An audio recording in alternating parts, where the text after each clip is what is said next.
Welcome to the Billionaire Lifestyle Podcast with your host, Emmett Muckles.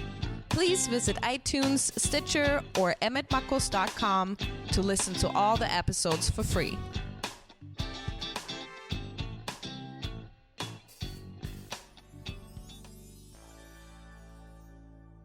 Ladies and gentlemen, welcome to the Billionaire Lifestyle Podcast with Emmett Muckles. Emmett and friends. As I say every podcast, you are a billionaire.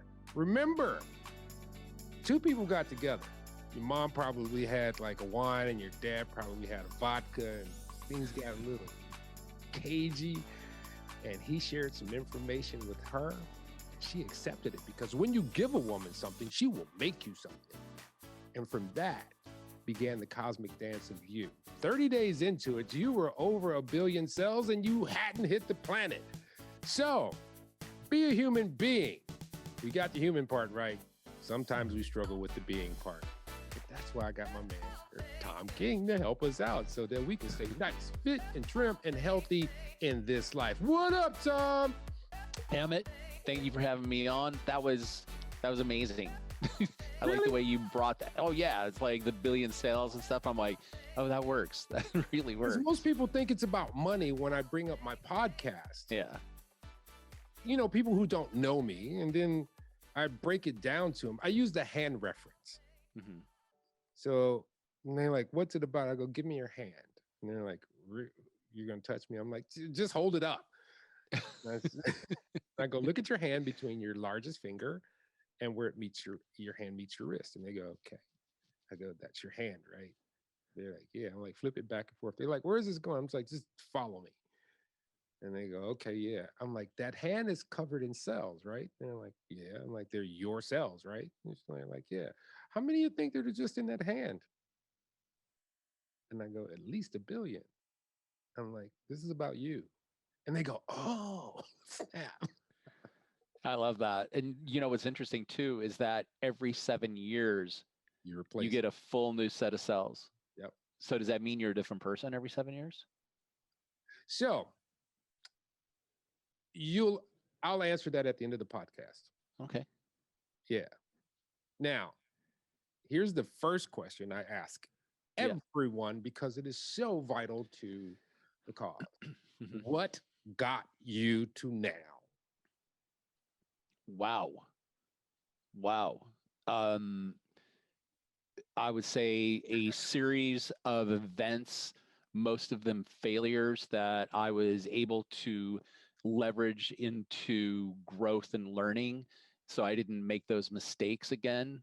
And somehow I've stumbled upon, I would say a certain level of success, but I am still totally and completely a absolute work in progress. We all are. I mean, and that's what I love about life. Don't be afraid to fail because, you know, like Thomas Edison, for the light bulb, he did umpteen trials that failed. But you know what he found out? What didn't work. Right. And that's what we're doing when we're testing the waters. When babies get off the floor and they start walking, they fall, they fail. Then they get up again and they try it and they eventually meet. Same thing. Yeah. But you're a keto guy. And me and my wife were just talking about this today because I had a guest on and they were talking about how we damage ourselves, particularly in the industrialized nation. We cook food in these oils and we kill all the omega-3s and omega-6s. And a lot of times the oils are rancid because they're in light and they're not cooled. And how carbs kept us alive and fat, but we don't go through famine anymore. So, so help me out. Well, so the keto thing, right?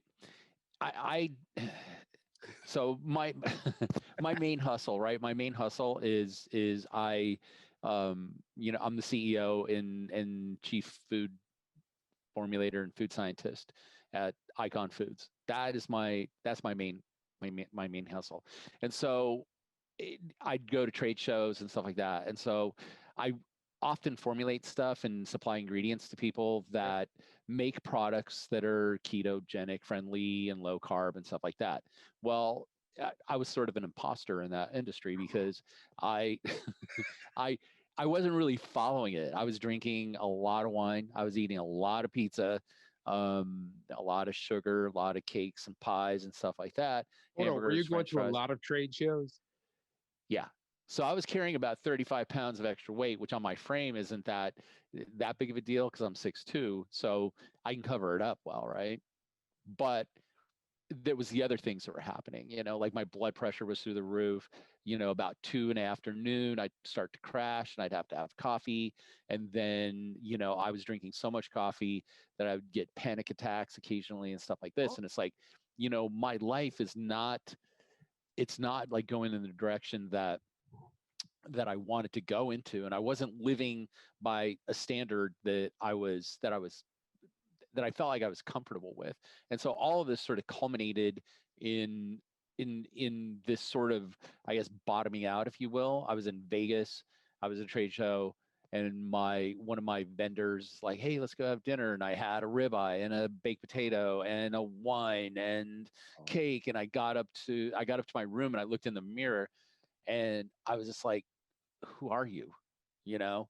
And I've always been like this person who journals. Like in fact, I was just like showing somebody my journal as I just started good this one. grief, that's a So thick journal. it is. I just started this. And so, I mean, every day, I do that because it sort of keeps me grounded. And so I was like, how am I gonna make a lifestyle shift? And I think that whole bottoming out thing, the pain of like who I felt I was exceeded all the pleasure that I was getting out of the cake and ice cream and wine and stuff like that. And that's when I'm like, made a hard stop. And it's like, I'm gonna start writing this stuff down. So I started writing it down every day. Like, what am I gonna do to make a lifestyle change? I'm gonna adopt a ketogenic lifestyle. What does that really mean? Is it a diet? Is it a lifestyle? How am I going to make these lasting changes?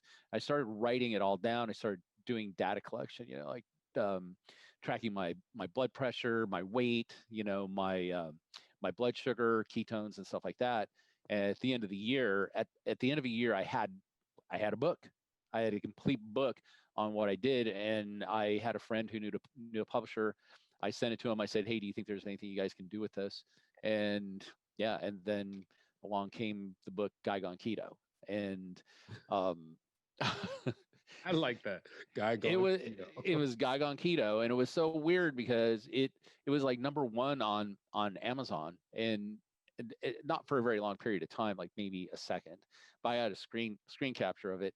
But people would come by the like trade show booths and be like, "Hey, could you autograph your book?" And I'm like, "You want me to autograph this?" It's like I don't know. I still didn't really feel like my authentic self, but the process of just adapting that ketogenic lifestyle really worked for me, like energy wise, Right. and just health focus and stuff like that. And it's pretty simple. It's just basically 70% healthy fats and 20% proteins and 10% carbs, but your carbs are all like vegetables and stuff like that, like not bread and rice and pasta and stuff. Yeah, I realized after talking to several guests that I really don't understand oils. You know, and I think most people don't, because in this day and age, if you look, where do you go? You don't go to the encyclopedia like I did when I was a kid. You go online, right? Mm-hmm. And there is so much information, but there is a greater amount of disinformation or perspective. Right. And yeah, so, opinions. Yeah, you just leave, it just leaves you kind of like, oh. And here's my pet peeve. I'm 54 years old. Oh, you look good. Thank you. The last thing I want is some 30-year-old telling me how to make my body. Well, clearly I'm not 30. Right. You can tell by my hair. My hair is not 30. I have maybe 30 hairs though. That's all right. I got a hole in my afro too. So. So oils, yeah, that I would say that the safest oil, like the best oil that you could have, is cold pressed olive oil, and I would just even be careful of that because people can sell olive oil with a certain percentage of other oils that are in it. So there's a brand that I buy. I get it online called Biryani, and it's made right at a olive plantation, and it's very, very good. Is it a dark Olive oil. bottle? It is a dark bottle, and I think that that's another factor too. Is that oils, if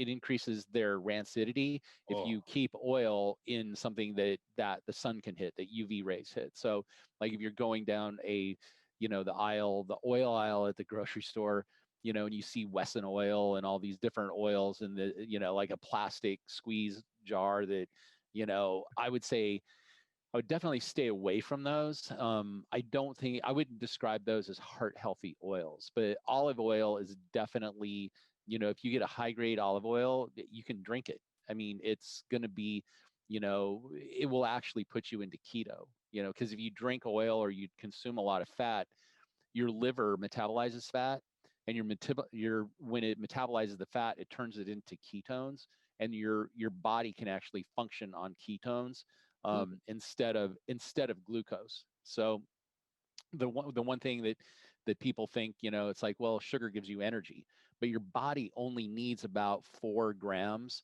of glucose to actually function. That's it. 4 grams. That 4 grams. is like a tablespoon. You know, 4 grams. and what I found out is, and I go through these spurts Mm-hmm. because I'm in the Midwest and it gets cold and COVID happened. Yeah. So, I started gaining weight, right? I got Mm-hmm. like 220, maybe 220, which is heavy for me. Mm-hmm. I've been past that, but that was when I was lifting, I was in Bane mode, looking like, lifting weights and Nice. stuff. Yeah.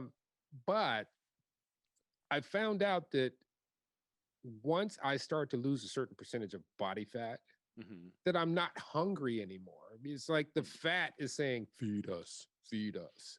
And then once I get past that plateau, Mm-hmm. my wife's like, hey, come eat. I'm like, I'm not hungry Mm-hmm. at all. Yeah. And so, did you go through anything like that too? Like once you got down to a certain percentage or started to lose some body fat, your appetite changed? Yeah, that's part of the process, right? So as you start to lose body fat, so what happens is your body stores fat, um, and basically it stores fat if you're eating too much glucose, but it stores more fat if you're eating too much fructose. So, when somebody has like a big glass of orange juice for breakfast, Yeah. you think, oh wow, that what, that's fine, that's juice. Well, you would be better off drinking a glass of sugar water. Um, What about squeezed orange juice? it doesn't really matter because juice, like fruit juice, Yeah. is mostly fructose, Yeah. right? But when you think of table sugar, right? So table sugar is actually what's called a disaccharide. It means that it's two molecules of sugar. One of the molecules is fructose, and the other molecule is glucose. Oh, And glucose. yeah, and so your stomach actually will metabolize glucose, put it into your bloodstream, you get an insulin response. But the fructose part of it, right? The fructose part of it doesn't spike insulin. So like if somebody who has diabetes has fructose, it won't really mess with their blood sugar. But check this out. So our body doesn't really burn fructose. And I can give you an example of this. So like if in the Midwest you guys have bears, in the North there's definitely bears, right? Brown bears and stuff like this. So bears, like right before they're going to hibernate, they're eating up all the fruit, like all the apples that fell off the tree and all of the rotten fruit that's sitting around. They're getting into it, and that's what attracts them to trash cans too, is that smell of fruit. Because when fruit is rotten, it's when it has the highest amount of fructose in it.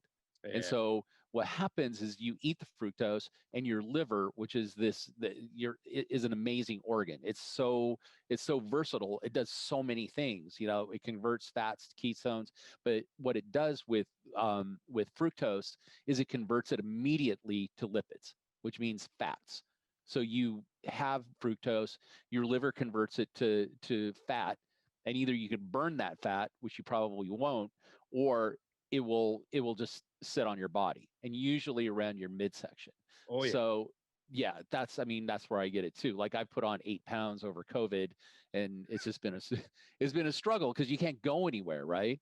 And then, I like beer occasionally and a cocktail, and that's a slippery slope. You know what And I figured out though? Because I what's was that? going through the same thing. Yeah, And started going back to the gym, but then it freaked me out because everybody like I live in Indiana. yeah, People, they don't think that anything can infiltrate Indiana. So right. there's this maximum people with no mask on in the gym. Uh, I'm like, I'm not going to do it. I'm canceling this membership.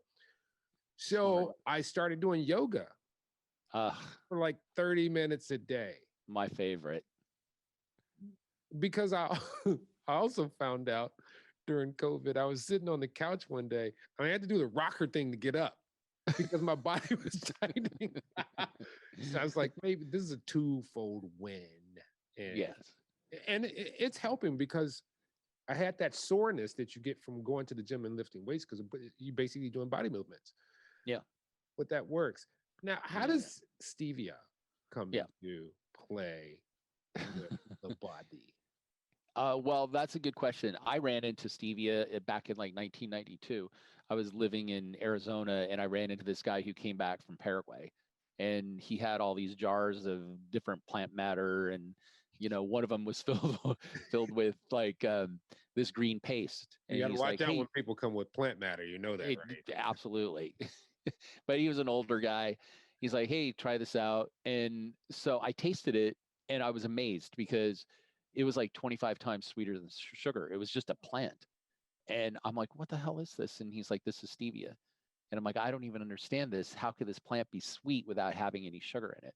And so it has a compound in it that are called glycosides. In fact, the compounds in the stevia leaf are called stevioglycosides. And your body recognizes them. It's like, hey, we know what this is. It's a glycoside. Like if you pick a piece of grass, like and chew on the root, and you're Yeah. like, hey, that's a little sweet. Those are glycosides. Those naturally exist in nature. So our body knows what to do with it. It's like, oh, there's no sugar in this. We don't need to kick in an insulin response or anything else. So when you have stevia or another one called monk fruit's also Yeah. super sweet. When you have those, your body knows exactly how to process them, and you don't get like an insulin response. But what's interesting is if you drink a diet soda, right, that has sucralose or aspartame or any of the artificial sweeteners, Yeah. like your body doesn't know what that is. It goes into the body and it's like, hey, this is sweet. We don't have any receptors for it. So we're going to act like it's sugar. And that's where you get like an insulin response, and your body really just believes that it had sugar. The only thing that you get that I would say there's a benefit out of artificial sweeteners is the fact that there's calorie abatement. So you're not getting as much calories, but your body still is acting like it had sugar. And that's what you're trying to work with is like, hey, I don't want an insulin response, because if you keep hitting an insulin response, then your body becomes what's called insulin resistant. And that's when you start getting belly fat, because your body's like can't produce insulin fast enough to make that go away. You know what I found out when most people Hmm. switch to the artificial sweeteners, Mm-hmm. especially if they have a sweet tooth or they have a Mountain Dew tooth, is One tooth. yeah, one tooth. What they do is they overcompensate. So they say, oh, this doesn't have so and so in it. So I'm going to drink 5 times more. And Right. usually, and I've seen this in people who are obese and Mm-hmm. morbidly obese. And then I'm like, what are you doing? They're like, well, it's diet. I'm Right. like, but it's still calories. You're drinking your calories. You're Mm-hmm. drinking 15 of those in a day. Right. You're still pumping those calories in, and they're empty as all get out. And they're like, Right. uh, Well, if they're drinking diet soda and they're drinking like 10 or 15 of those, they're not getting a bunch of calories. But what's happening is they're getting an insulin response. So their body thinks it's had sugar. So that is why they're not getting skinny ah, off of drinking diet soda. Like you're not going to get skinny doing that. You could get Parkinson's, but yeah. and eventually you'll get skinny, but you don't want to get skinny that way. Yeah, I know a guy who used to drink like a 2 liter a day. Of diet Yeah, soda. Yeah. That's a bad idea. Yeah. He was like, yeah, I'm almost losing weight. I'm like, Almost. I'm almost losing weight. right. So, how did these two worlds combine? I mean, like, how did you get into the food industry? Oh, well, so when that guy showed me the green paste and I tasted it, Yeah. it was like taking the red pill. Like all of a sudden I'm just like, how is this happening? Like how is this leaf so sweet? And how do we how do we get the sweetness out of the leaf, right? Yeah. And so I had like a daytime job. I actually worked in the entertainment industry, and I I was obsessed with it. I'm like, how do we get this out? So I'd contact various chemists and be like, hey, do you guys have an idea of how we can extract these sweet constituents out of this leaf? Because I have an idea. I have an idea that we'll be able to take this particular compound, this sweetener, and we'll be able to, bring it to, food manufacturers as an ingredient. And that was my whole goal. And I wanted to build this consumer brand and then take that consumer brand equity and then sort of parlay that into, into an ingredient company. And that's exactly what happened. And now, I mean, we're a multi-million dollar company and we ship all over the world and we're in a lot of products that's probably something that you've even had. I know you're sending me a gift, but I've been so busy, and I apologize. Apologize to Myra for me. I will. For not I getting will. her. She's a tough one. Yeah, and I could tell. And so, what are all the products that you Mm. guys promote? Do they stay in the healthy-ish range for I think consumers? I think they stay in the healthy-ish range. I mean, our ingredient side, that's Icon Foods, and we supply ingredients to like health nutrition companies that make keto products. But the Guy Gone Keto, like the book that I wrote, Guy Gone Keto, well, so what they're sending you is the Guy Gone Keto condiments. So I made ketchup, I made barbecue sauce, I made teriyaki sauce, sweet chili sauce, like because Oh, I couldn't have it. my wife is gonna lose her mind. The spicy barbecue sauce is really good, and the spicy garlic ketchup is really good. My And son will so lose his mind. I just made that stuff because I couldn't have ketchup, right? That's Yeah. like, oh, what am I going to put on this burger? You know, um, there was nothing, and the thing is like if I put regular ketchup on it, Sugar. regular ketchup it has more sugar than ice cream. So Yeah. it's like taking a scoop of ice cream and putting it on your hamburger. It didn't really make any sense to me. And it's like, well, I mean, I have a food technology background. So I just went into the lab and I'm like, I'm going to make ketchup with no sugar in it. And I made ketchup. And then I made barbecue sauce. And then I made teriyaki sauce. And then I made sweet chili sauce. And basically anything that I run into that has sugar in it that I crave, that I want, I go in the lab and I make it sugar free. Now, I want to ask you this question, and it Yeah. just popped into my head. Okay. So, cooking is chemistry. I was, I would say cooking, some parts of cooking are chemistry. I would say baking is definitely chemistry. I would say it's definitely. alchemy. It's So, alchemy. with that, are Mhm, there some things, some food items mhm. that just don't work well without that component that we're historically used to, like sugar and salt and so forth? Yeah, that is a really, really, really solid question. And so the answer to the question is yes. So there's an effect. It's called the Maillard reaction, and it's actually a chemical reaction between proteins and sugars. So you could see it happen. Like if you take some sugar and you put it in a pan and you heat it up, it really Yeah. doesn't do anything. And then you put in some cream, that's got proteins and fats in it, and you stir it around. And by the time it hits 180 degrees, you've got caramel. I mean, that's how they make caramel. It's that easy. Drop a little salt in, you got caramel.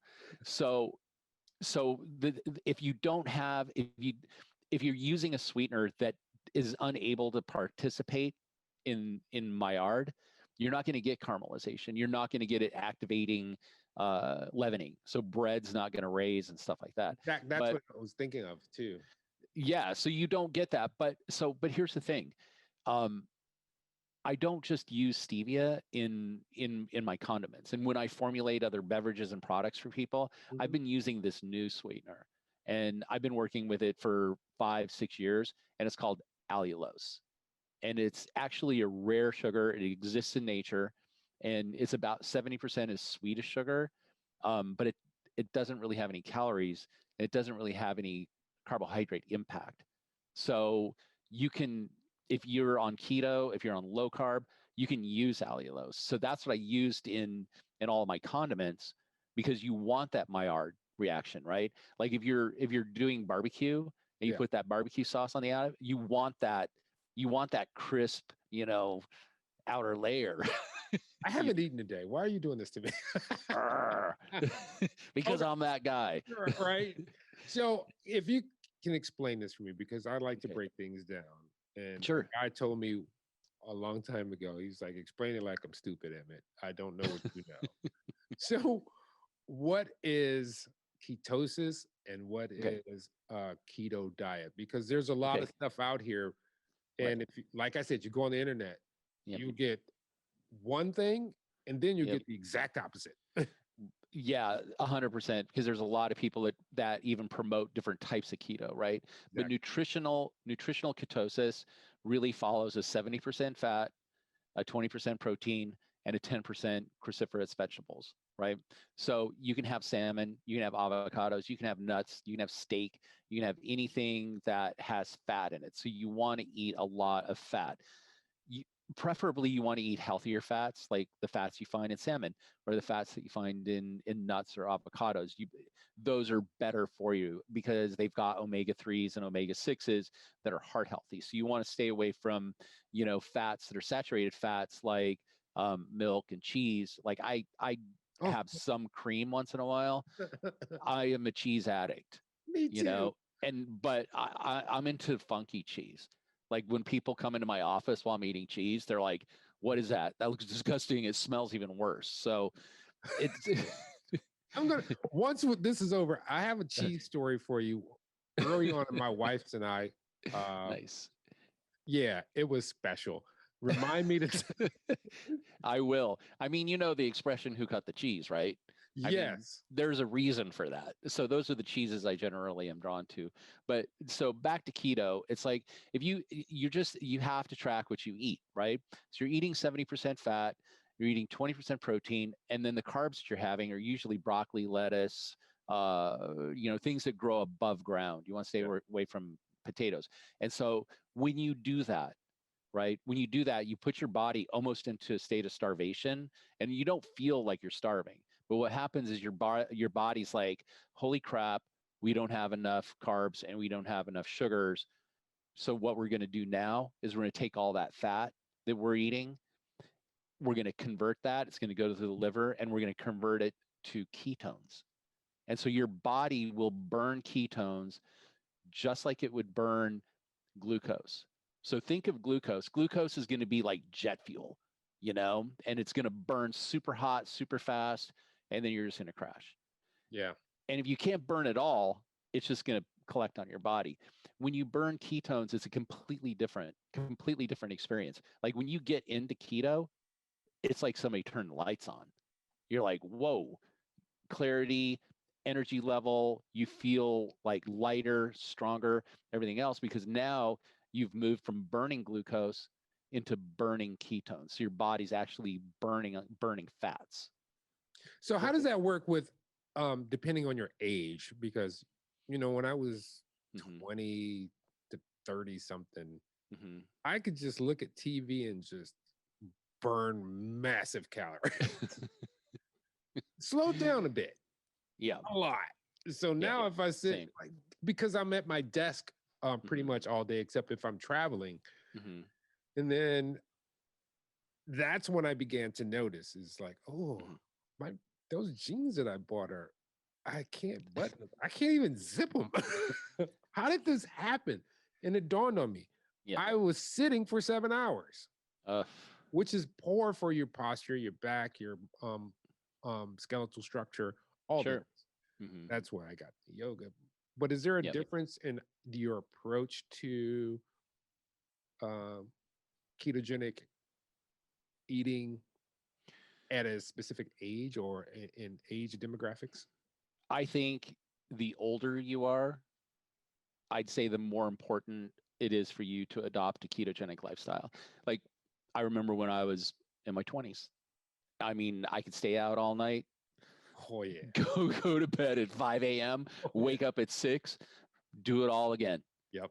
Now, if I go to bed after 10, I'm wrecked the next day. It's like, what happened? I don't even know what's going on here. Right. And another thing too is like, so I just turned 60, and that was like, yeah, pivotal moment for me. But what happens is as you get older, your metabolism starts to slow down. Yeah. You know, you can't burn the sugars, you can't burn the carbs like you used to. And so I think as you get older, right? Like I would say after 40, it's like you should really start looking at, doing intermittent fasting and coupling it with a ketogenic diet.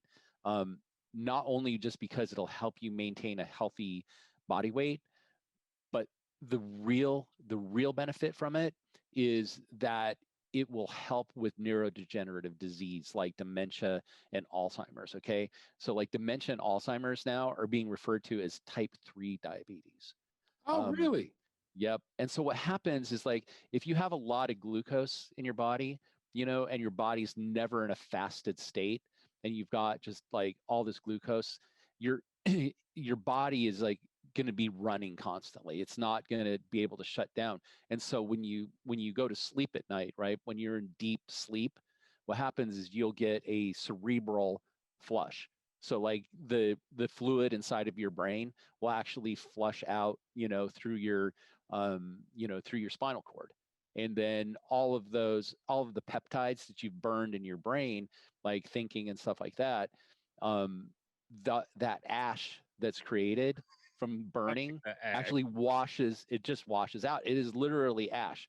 And so if you don't have that cerebral flush, right? If you don't have yourself in a state of a fasting state or have your body depleted, you're not going to have that flush. And if you don't have that flush, all of the ash that's in there, all of the material that needs to get out of your your cranial fluid, Yeah. starts to build up on your brain, on the outside of your brain, and it's called amyloidal plaque or Lewy body plaque. And amyloidal plaque is what is associated with Alzheimer's, and Lewy body plaque is what is associated with dementia. And so protect your brain with keto. I mean, that is a really, really beautiful part of it. And I mean, they discovered that years ago in treating children for epilepsy, is that when they put them on a keto diet, it completely ended their epilepsy. All right, first of all, your book, get your book, right? Guy Gone Keto, get your book. But I'm a supplemental reader. I need to fact check. I need to read something again that's going to back up what I just read. What did you investigate to begin your journey into gathering your knowledge base?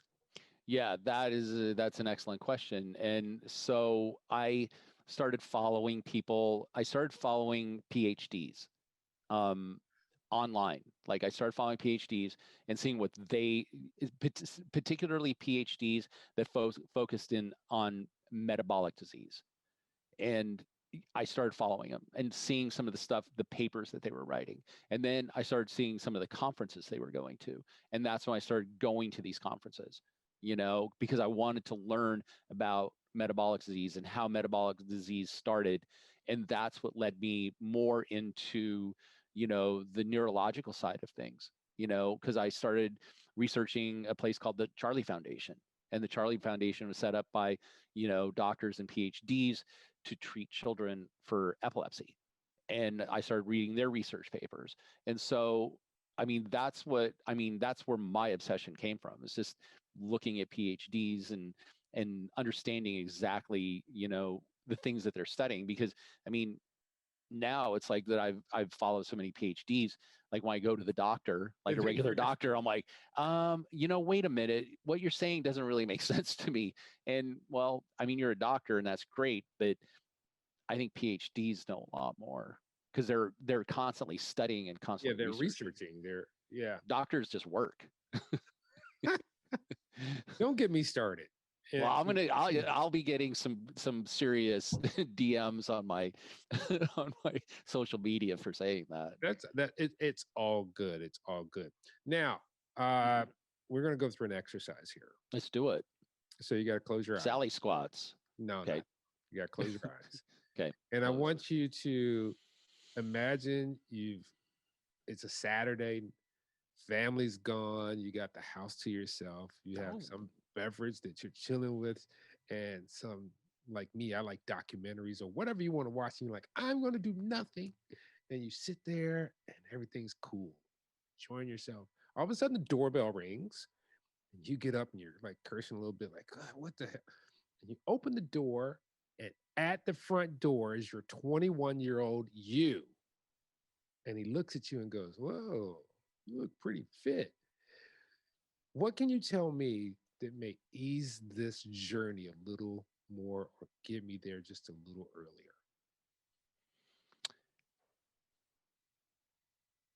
I would tell my 21-year-old self to believe in yourself, to have confidence in what you do. I would also, probably the greatest piece of advice that I give my 21-year-old self is to accept the things you can't control. Yeah. Accept those with grace, because there's things you're not going to be able to control. You're not going to be able to control other people. You're not going to be able to control their behavior, their opinions, anything else. You're not going to be able to control time or loss. I mean, everything in the world is permanent. And then I would say, and really try to create the determination and the drive and, the endurance to change the things that you can change, like your thoughts, your habits, how you spend your time, whom you spend your time with. And then I would also say, be wise and understand the difference between the two. Awesome. That is so awesome. So what are you doing in this COVID time? Are you doing any those, what are those things, Zoom meetings that everyone's like 50 million people are on, or Facebook Lives and Insta spamming? No, I had a 4.5-hour Zoom meeting this morning that started at 8 a.m. and I was here at like 5:30 preparing for it. Yeah. That was, and that's how I'm doing most of my meetings and stuff, is through Zoom. Yeah. And, because we, particularly in Oregon, because people in Oregon realize that COVID isn't fake, that it is real. So. Oh yeah, as opposed to the front line. Yeah, as opposed to the other places where they're like, "Hey, this is fake. This isn't really happening." I have relatives that believe that. I heard one of my cousins, my sister called me, and like one of my cousins started yelling at her daughter who had COVID, and said, "You get your ass out of bed. You're not sick. That COVID's fake." It's like Wisconsin, okay. Right? Yep. Well, you lived in Michigan, I live in Indiana. Oh, that's right. Well, you border Kentucky. No, I'm by Chicago. So. Oh, that's better. Ish. Right. No. Better-ish. No. So okay. I live in the country though. I live in Indiana, near Chicago though. But because of my business, frequently, like a couple times a month, I end up in Wisconsin because I work in solar as well. Oh, awesome. So I'm all over the place, but the Midwest is we are special. That's I've been to Portland. I really dug it, except I felt like, I'll put it to you like this. You put it to me. It's going to be really easy.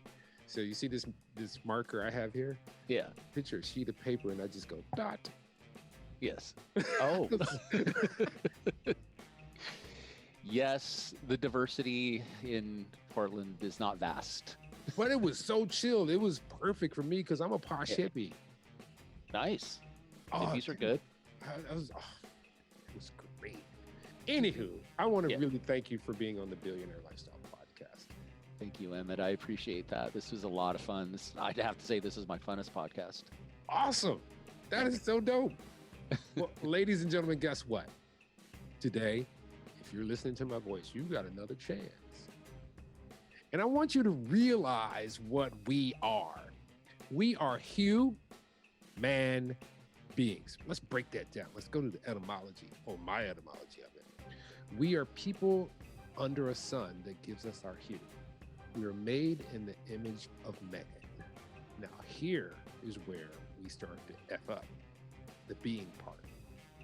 We get into our egoic self and we think it's all about us. But just think about this. If each one of us realize that we're here to experience and serve others, we are here to experience and serve others in the being. That would create the utopia. Think of it like a mom has a child. She will do anything for that child. That's how you're supposed to love. But first, love starts with yourself.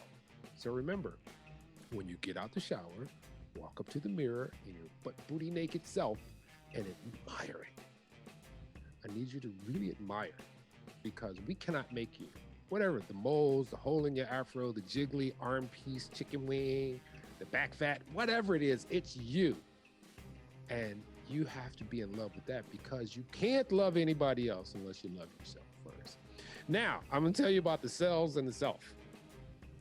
So when you get hungry, it's not you that's hungry, it's your cells. Get it? Your cells create the self. So remember, feed yourself in your mind, body, and spirit because we are spiritual beings having a physical experience. Till next time, love you all. Deuces, peace, I'm out.